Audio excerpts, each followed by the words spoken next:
Warning: our YouTube channel and its videos may contain scenes, language, and content that may not be appropriate for all audiences. These videos include surveillance footage, undercover pursuit of suspects, actual police and rescue operations, and fearless confrontations. If you do not approve of the content, please do not watch our videos.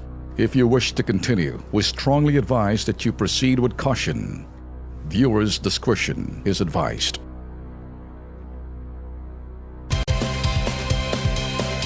Etong mainit na issue, mga bossing.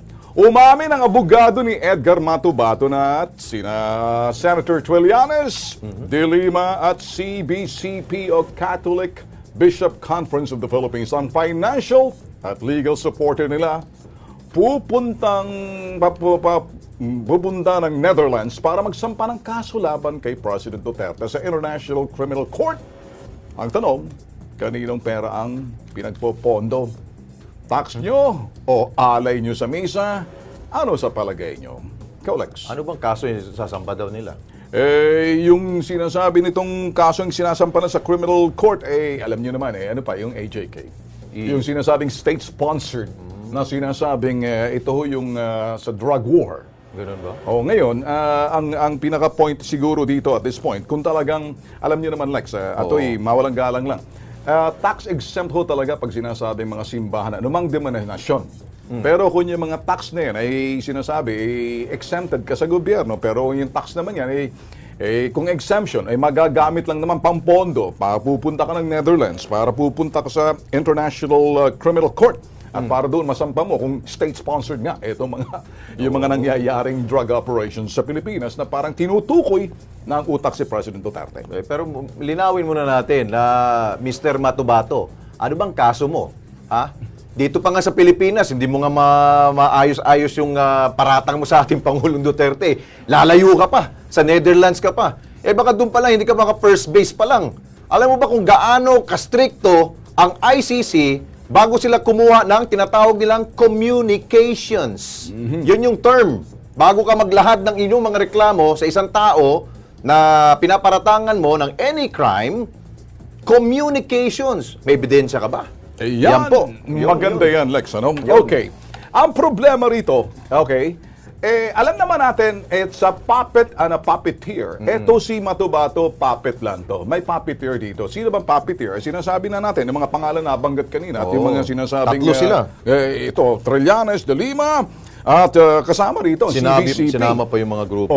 So ngayon, yung mga legal support na binibigay, kung meron mga tax exemption, ito not only in all churches, dapat na naman yan. Pero kung ang tax exempt naman, para pang travel mo, para makapagsampa ka, doon kami mismo pupunta sa Netherlands, para isampa mo ng kaso ang Pangulo, may problema siguro. Dapat ang ibig sabihin, tingnan na lang siguro natin kung nga ba mabibigyan ng mga tax exempt ang mga religious organization. Kasi kapareho nito, siguro maraming pera yung sinasabi nila dito, CBCP. Yun ang, kung titingnan ho yan ng isang simpleng tao. Ngayon, makilahok ko kayo kung ano pong gusto ninyong ibigay na saloobin tungkol po dito sa topic natin. Mukhang magandang topic to. So habang umuusad pong programang Kilos Pronto, babasahin natin yan isa-isa ang inyo po mga salupin. Okay, pakinggan natin ang sinabi ho ni Alter Bataan. Dapat may facts na ebidensya at di pwedeng makialam sa Pilipinas yung ICC na yan. Hindi tulad ng mga nagpopondo na ito na may sapak sa ulo. Ito ang totoo. Tama. Si James Santiago, ang CBCP ay dapat nakahiwalay sa issue ng politika. At kung alagad sila ng Diyos, antayin nila lumabas ang katotohanan ng God's will. Ang sabi nga ng Biblia, be not a witness against thy neighbor without cause, and deceive not with thy lips. Proverbs 24:28 po yon. Ito si Jerome Cotauco. Sabi niya, ginagamit ng CBCP ang pera nila sa kung ano-ano, imbis na tumulong, nagpapahirap pa sa gobyerno. Ako, Lex, sasabihin ko, hindi naman sa pinagtatanggol kong CBCP. May karapatan sila manindigan. Kasi ang paninindigan nila, kung ano man yung nakikita nila bilang alagad ng Diyos, respetuhin ko. Kung papakialaman natin yung sinasabing, pati yung mga exemption nila sa tax na parang ididikit natin na para yun ang pumupondo, hindi! Saring Trillanes, lumabas ka na, Senador! para sabihin mo kung sino mga supporter mo nasa likod niyan. Kasi isa sa mga, lahat ng mga gawain, lahat ng mga efforts na ginagawa ninyo, pinopondohan kayo eh. Hindi pwedeng wala. Ang ano dyan, Ben, kung tutungo sila sa ibang bansa, Netherlands the Netherlands, siguradong ang pondo niya ay magagaling rin po sa ibang bansa. Eksakta mundo. Tutukuhin ko ba? Saan? Pwede ba sa Amerika? Ayun, so, yan. Ay, sus, Mariosa. Yung kilala na, okay, Yun. mayaman. Mayaman yun, no? May asawa dati na ngayon ay balo na. Ngayon. Di ba? Nakaswangasawa ng itim. Itago natin sa pangalang... Sige, bigyan mo ng clue. Kilala niyo yung boksingero? Yung boksingero? Oh, sino yun? Si Lennox. Oh, Kilala mo yun? Boksingero. Magaling yun, ha? Yun. Ayun. Bahala na ako kayo. Si Lloyd. Oh, yun. Si Lloyd Lennox. Ayun na lang. Okay. Kami ni Alex, unless si Alex hindi naniniwala, may talagang pumopondo ho rito. I'm sure Talagang meron ako. malaking pera ang Meron pinopondo yan, oo. rito. Walang mapaglagyan sa pera o galit sa pera, kaya ginagamit kung sino-sino. Ngayon, kung pag-uusapan, sabi mo nga, Alex, hindi ganun kadali para magsampa ka ng Yes. kaso sa ICC kasi Totoo. may proseso. May proseso yan. Ay, At dapat, hindi lang ho ordinaryong tao pong pwedeng pumunta ho doon. It should be, meron pong mag-endorse Yes. na isa pong kilalang institusyon.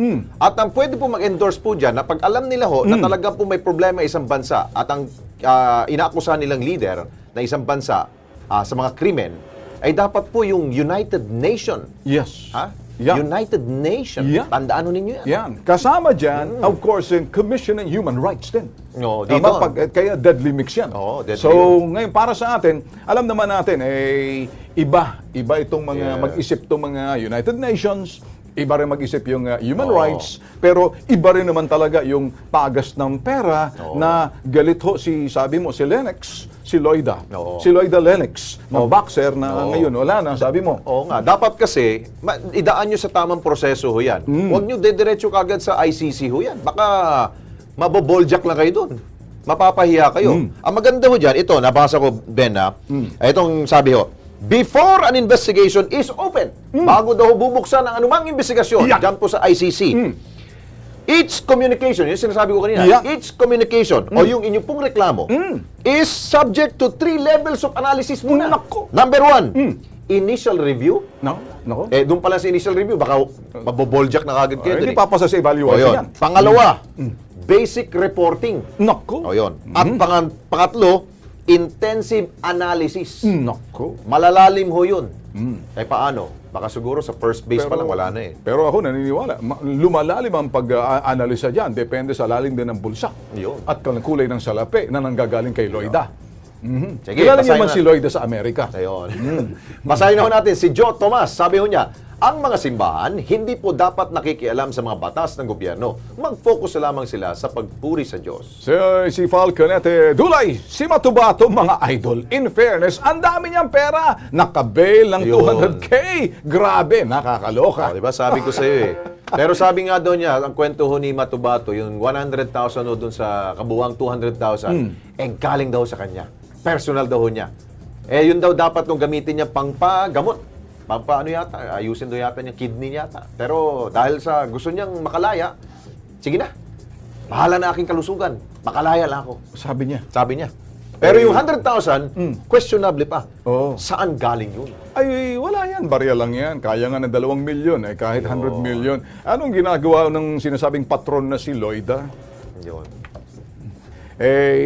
Eto na lang, hanapin na lang natin, sino ba talaga nagpopondo rito? Saan kayo kukuha ng pera? Hindi naman ganun kadali, Lex, basta-basta magsampa. Nakausap na, pinag-usapan natin kanina. Yes. Sabi ni Godoy Marlin, wow, mga bigatin pala mga sponsor ng Bato-Bato, Las Cañas, sigurado puro drug money ang perang gagamitin yan. Ay, sabi ho nung...